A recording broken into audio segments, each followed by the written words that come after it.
بسم اللہ الرحمن الرحیم۔ السلام علیکم دوستو، اے آر سٹوری ٹائم پر خوش آمدید۔ ایک مرتبہ مکہ کے کافروں نے رسول اکرم صلی اللہ علیہ وسلم سے کہا، ہم آپ کی تکذیب کرتے ہیں تو ہم پر عذاب کیوں نہیں آتا؟ تو اللہ تعالیٰ نے فرمایا، اے رسول صلی اللہ علیہ وسلم، ان سے کہہ دیجئے کہ میں تو اپنے رب کی طرف سے روشن دلیل پر قائم ہوں، تم نے اسے جھٹلایا ہے تو یہ میرے بس کی بات نہیں کہ تمہیں عذاب میں مبتلا کر دوں جس کی تم جلدی کر رہے ہو۔ حکم تو صرف اللہ ہی کا چلتا ہے، وہ سچی بات بیان کرتا ہے اور وہی بہتر فیصلہ کرنے والا ہے۔ اگر میرے اختیار میں وہ عذاب ہوتا جس کی تم جلدی کر رہے ہو تو کبھی کا فیصلہ ہو گیا ہوتا، لیکن اللہ بہت حلیم اور عالی ظرف ہے کہ عذاب میں تاخیر کر رہا ہے۔ بہرحال اللہ ظالموں سے خوب واقف ہے اور وہ انہیں وقت مقررہ پر سزا دے گا۔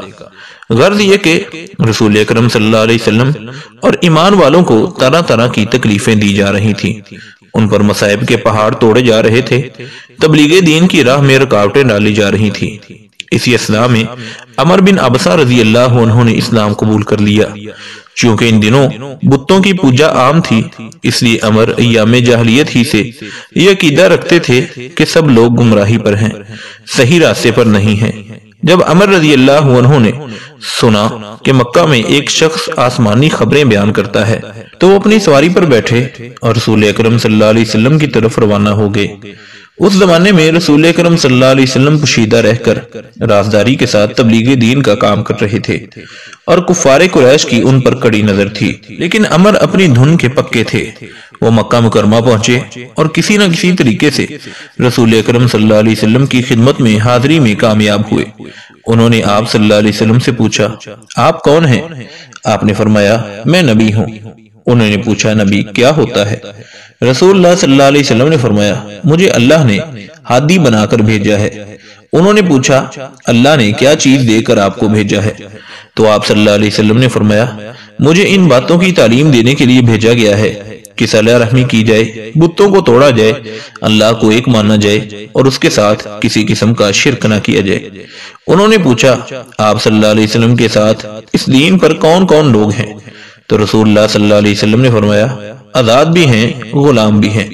یہ ارشادات سن کر عمر بن عبسہ اسی وقت اسلام میں داخل ہو گئے۔ انہیں یہ اعزاز حاصل ہے کہ آپ اسلام لانے والوں میں چوتھی شخصیت ہیں۔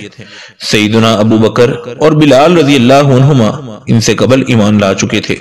عمر رضی اللہ عنہ نے کہا، میں آپ صلی اللہ علیہ وسلم کی پیروی کرتا ہوں۔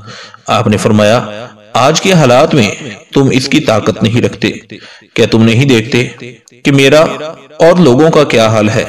سب لوگ میرے مخالف ہیں، اسی وجہ سے تم بھی مصائب میں مبتلا نہ ہو جاؤ، اس لیے تم اب اپنے گھر چلے جاؤ، پھر جب تم سنو کہ میں غالب آ گیا ہوں تو پھر تم میرے پاس آ جانا۔